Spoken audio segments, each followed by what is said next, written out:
19 years old, and 2 weeks out of high school, and was drafted. Went in at Fort Lewis in Washington, the state of Washington. What year was that, Leonard? 1943, and just 2 weeks out of high school. And I did my basic training at Fort Lewis, and then they shipped me down to Santa Barbara, close to San Diego in California, and I went into a searchlight battalion, which was before radar time. And I did full training there, and they wanted to give us some more advanced training in fighter searchlight battalion. And so we were on our way to Camp Orlando, Florida, when for some peculiar reason we stopped off in the middle of the desert, a place called Dateland, halfway between Phoenix and Yuma, and I wound up in the infantry. And the general that had take charge and started the Timberwolf Division was Terry Allen, and he had been in North Africa. And he started the 104th Timberwolf Division, which were later known as the Night Fighters. So we did desert training there to assist in the conquering, or whatever you want to call it, overcome of Africa, the Germans that were in Africa, and that fell through so quickly that they sent us to Colorado, to Fort Carson, to do mountain training for to go to Italy and help solve that problem down there. And that also fell through, so this is all send them over for occupation forces. And so I waded ashore at Omaha Beach on the Normandy Peninsula quite a while after D-Day. I can't remember exactly, somewhere in, I think, October, something like that. October of what year? Of 1944. Mm-hmm. And then we did some guard duty, what they called the Red Ball Highway, which is a non-stop highway for supplies and troops. And then went on up into Belgium, and we saw some action there, and on into Holland.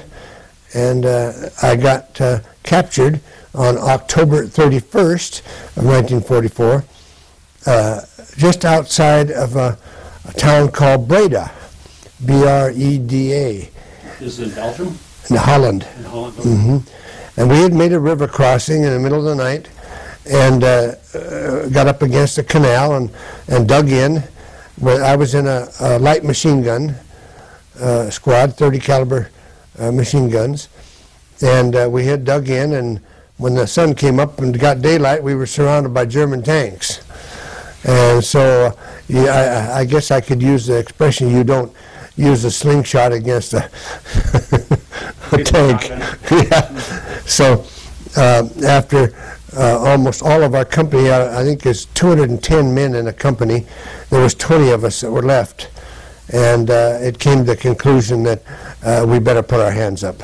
So you guys did fight, even though... Oh, you bet. We were down to 20 left, is all there was out of a company. When you first woke up and saw all these tanks around you, what went through your head? Oh man, talk about being scared. You know, but yet you were trained not to give up at a drop of a hat. You know, that and so and it's funny how you reflect back on your training. I had a sergeant in our squad, was a master sergeant, been in for a long time.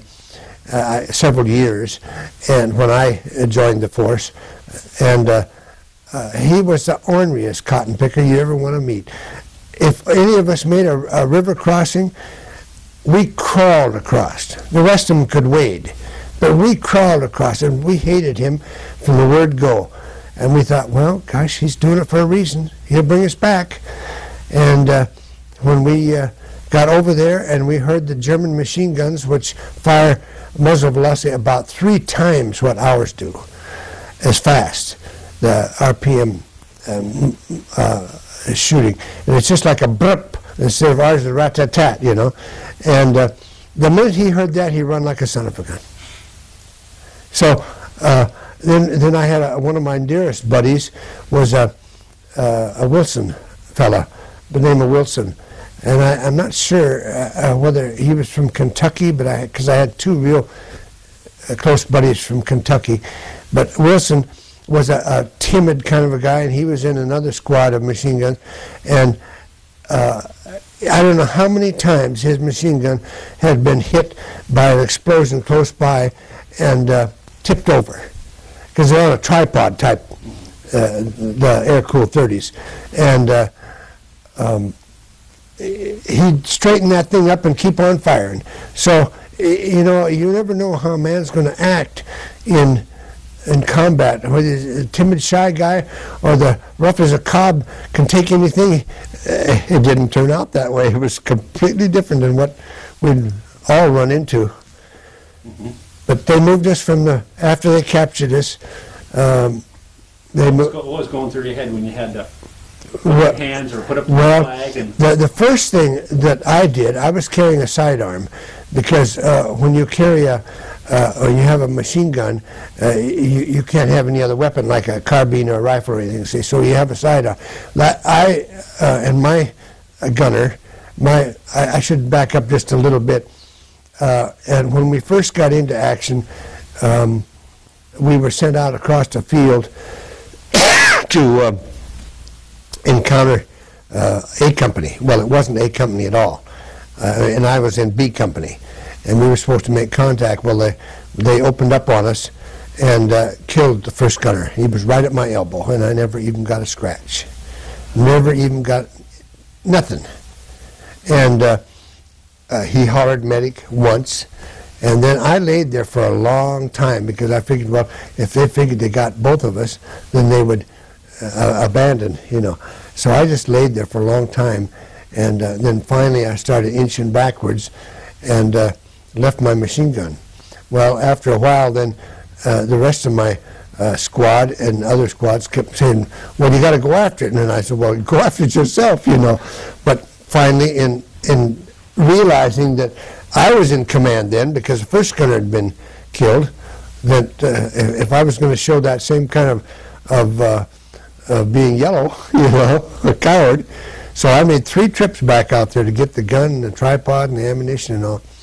But apparently they had been knocked off. So, and then from that point we moved on up to when we made this night crossing in the middle of the night, across a turnip patch and across the river and all that. And that's when we encountered the tanks. But the first thing I did when we elected to give up was I took and buried my 45 sidearm as deep as I could into the mud. I thought, well, you know, you've heard all these stories about that they want a Luger and all that. Our guys, well, they figured the same way with us. They wanted one of our 45s because they are a neat-looking, you know, they're a handsome-looking pistol. And so I buried mine just as deep as I could into the mud in